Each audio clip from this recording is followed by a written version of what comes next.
First thing we are going to talk about is what religion means in three different senses.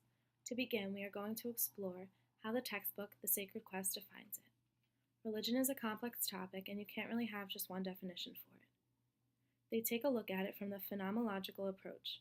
It is made up of different elements such as human thought, feeling, action, social existence, and values. The text also mentions how it can be functionalist or substantive. Functionalist is when a religion focuses on the way religion enables people to sustain hope in the face of difficult times. Substantive is when there is an attempt to limit the range of phenomena that may be categorized as religious. Knowing the way people think doesn't always have to revolve around the religious aspect. The next definition of religion is what we came up with in class. Religion is the way of viewing the world, involving sacred reality, manifest to human experience, and to order and understand existence. In the movie that we were required to watch, we are able to see religion in different ways. Their lives are very religious based, and they sacrifice a lot to make sure it is followed by their people. It is also a religion that is very traditional, meaning they follow what has been happening for centuries. For example, the way they dressed. Both men and women dress in colorful two-pieces or one-pieces. Also, the father picks who is fit for her daughter to marry. It was a ceremonial act or repeated stylized gesture used for specific occasions. According to Sacred Quest, a ritual is one signpost of human living. There are many different types of rituals. Most people have some type of rituals that they do either every day or once in a while for specific occasions. Birth rituals, rituals of mourning and death, and weddings are some. One form of ritual that many people do every day, depending on where you're from, is shaking hands in the way we greet elders or superiors of family members. Being religious or non-religious, there are rituals involved. On the religious aspect, saying grace before you eat, bowing your head, and folding your hands is one ritual. On the non-religious aspect, celebrating birthdays, being a part of a sorority or fraternity is also one. Rituals may be as simple as body language. The movie Sampoorna Ramayana shows different types of rituals throughout this film. In the beginning of the movie, the king and queen were trying to find their daughter husband. To find that perfect husband, he would have to lift a bow and arrow, and if he could, he would be the one. The first ritual they show is body language. After they found a perfect husband for their daughter, Sita, there was a big celebration from Rama and Sita. Dancing was involved. Sita experienced the ritual of birth, the rites connected to the newborn and its parents. Sita had given birth to 2 boys. Later on in the movie, we experience a ritual of death. Sacred Quest says that there is one moment in the human journey that speaks most compelling of mystery and sacredness. It is the moment of dying, death, and burial. Different religious traditions ritualize the mourning process in various ways. Sita sacrificed herself to earth for the belief in her religion. Rama, her 2 boys, were sad that they had just lost their mother and a wife. They had cried and begged for their mother back.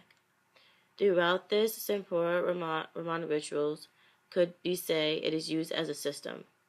Rituals is like a language. It's language for communication of particular notions of sacred. It's a bodily language and gestures. It's meant to convey meaning. Sampoorna Ramayana portrayed meaning as at least of one type of ritual. Forming sacred communities are an essential part of religion. They are needed to keep the religion functioning. They also allow for relationships to form while worshiping. Sacred Quest defines sacred communities as how we see that religiosity most often expresses itself not in terms of beliefs chosen or not chosen by individuals, but in terms of notions of the sacred that define particular communities. This means that religion leads to groups forming. People typically base their beliefs off of parts of the sacred. From here, people with similar beliefs come together to form a community. This helps many to develop and formulate ideas within the sacred. Sacred communities allow people to come together and gain a stronger sense of religion.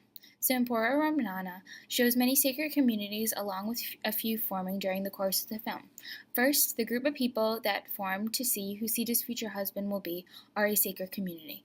They are there to support Sita and her family in her quest to find her husband.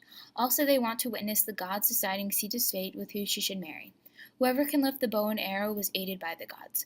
This sacred community unites through wanting to be there for people who share the same idea of the sacred as them, along with seeing the sacred in action.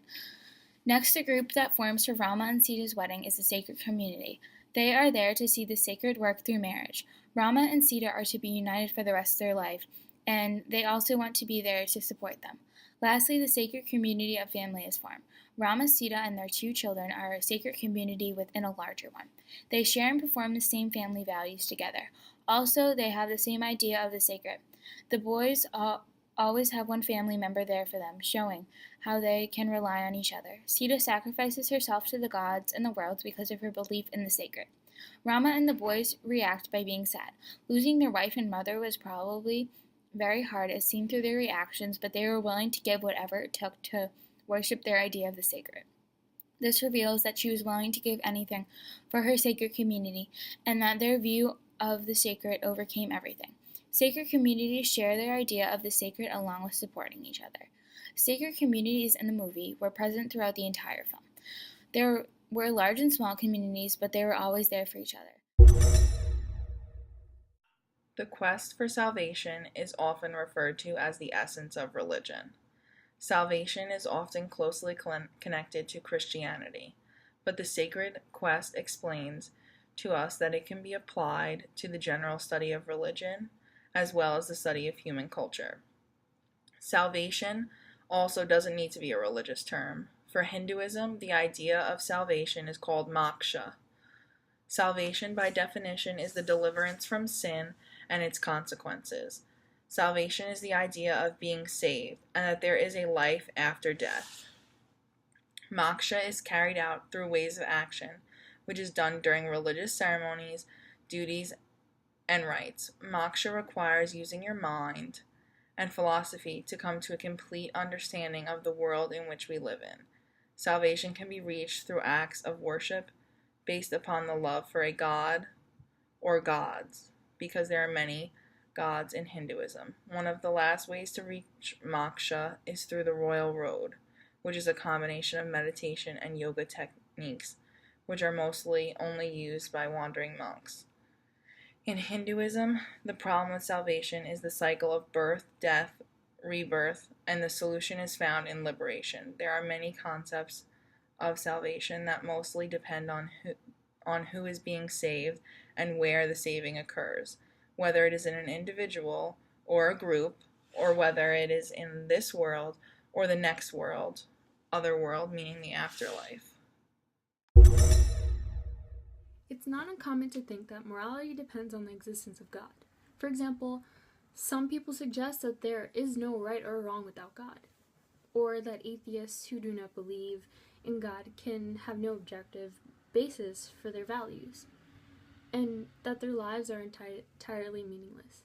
Some people even think that the existence of a moral consequence supports the existence of God. It is not clear how these claims are to be substantiated. One reason why someone might think that morality depends on God is that he or she accepts explicitly and implicitly the divine common theory of morality. This theory says that right or wrong and good or bad are given by the command of God. The rules of morality on this view are simply that the rules that God requires us to follow. So if there is no God to command us, there is no morality. And for the example based on the movie, when the son was sent into exile for 14 years by his stepmother, he had the choice not to do it, but he decided to do the right thing and do the 14 years of exile, which was his moral choice, which was to do right to his stepmother.